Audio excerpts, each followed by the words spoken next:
আসসালামু আলাইকুম বন্ধুরা, সত্যের তরী চ্যানেলে আপনাদের সকলকে সুস্বাগতম। বন্ধুরা, আজকে যে মন্ত্রখানা নিয়ে হাজির হয়েছি, উক্ত মন্ত্রটি দিয়ে আপনারা সর্বরকমের কাজ করতে পারবেন। বান বলেন, বশীকরণ বলেন, বিচ্ছেদ বলেন, উচ্ছেদ বলেন।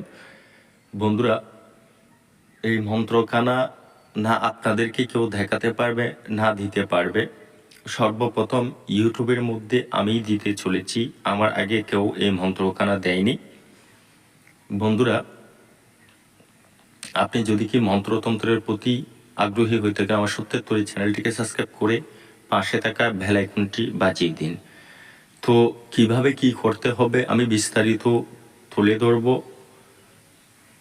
আপনারা দয়া করে ভিডিওটি স্কিপ করে দেখবেন না। বন্ধুরা, সর্বপ্রথম যে মন্ত্রখানা দেখতে পাচ্ছেন, এটাকে আপনাদেরকে কোনো একটি ভালো দিন দেখে ভালোভাবে মুখস্থ করে নিতে হবে। আপনার মুখস্থ করার দিনটা হতে হবে শনিবার বা মঙ্গলবার, অমাবস্যা বা পূর্ণিমা। এরপরেই আপনাকে কি করতে হবে, কাজটি করতে গেলে আপনাকে একটি ত্রিভুজ আঁকাতে হবে। ত্রিভুজটা আঁকাবেন লাল কালি দ্বারা, তার মাঝখানে একটি ওম লিখবেন, ওমটা লিখবেন হলুদ কালি দ্বারা। এটা আপনি কাগজেও লিখতে পারেন বা মাটিতেও লিখতে পারেন। তো আপনার লেখা শেষ হয়ে গেলেই ত্রিভুজের 3 কোণায় 3টা আগরবাতি ঝালিয়ে দিবেন। পাশে 3টি ডিম রাখবেন, অর্থাৎ 3 কোণায় 3টি ডিম রাখবেন। ডিমটা হতে হবে হাঁসের ডিম।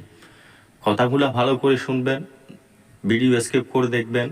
দেখার পরে বলবেন, ভাই আমি এটা বুঝি নাই, ওটা বুঝি নাই। তখন আমি আর বলবো না, যেহেতু আপনারা কেটে কেটে দেখেন, সেটা আমি বুঝতে পারি। তো এটা হয়ে গেলেই আপনার ডিম রাখা শেষ। এরপরে যেই স্থানে আপনি ওম লেখছেন, ওখানে আপনার খাসটা কি সেটা একটা ছোট্ট কাগজে লেখে আপনি মাঝখানে দিয়ে দিবেন ওমের উপরে।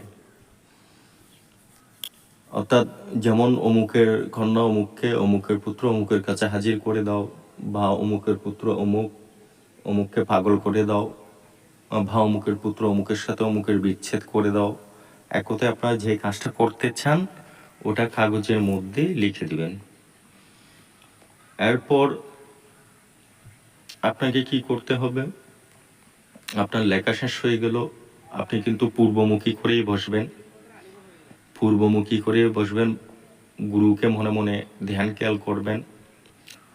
বন্ধুরা, বলা বাহুল্য, আপনারা যারা এই মন্ত্রখানা দিয়ে কাজ করতে চান তারা সকলেই কমেন্ট করে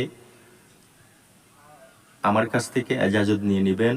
এজাজতের জন্য নাম্বারে ফোন করার প্রয়োজন নেই। নাম্বারে শুধুমাত্র তারাই ফোন করবেন যারা ব্যক্তিগতভাবে কোনো কাজ করাইতে চান বা কাজ শিখতে চান। তো আপনার গুরুকে স্মরণ করলেন, করার পরে উক্ত মন্ত্রটিকে আপনার মনে মনেই 108 বার জপ করবেন ওই বসাতেই। এখন কাজটা কোথায় করবেন? কাজটা বাড়িতেও না করা ভালো। আপনার যদি একান্ত আসন থাকে আসনেই করবেন, না হয় বাহিরে করবেন, কোনো ঝাড়ে জঙ্গলে নিরিবিলি স্থানে করবেন কাজটা। যেহেতু আপনি মন্ত্র পাঠ করলেই সাথে সাথেই উক্ত মন্ত্রের মক্কেল, ভূত, পিশাচ ওনারা হাজির হবেন।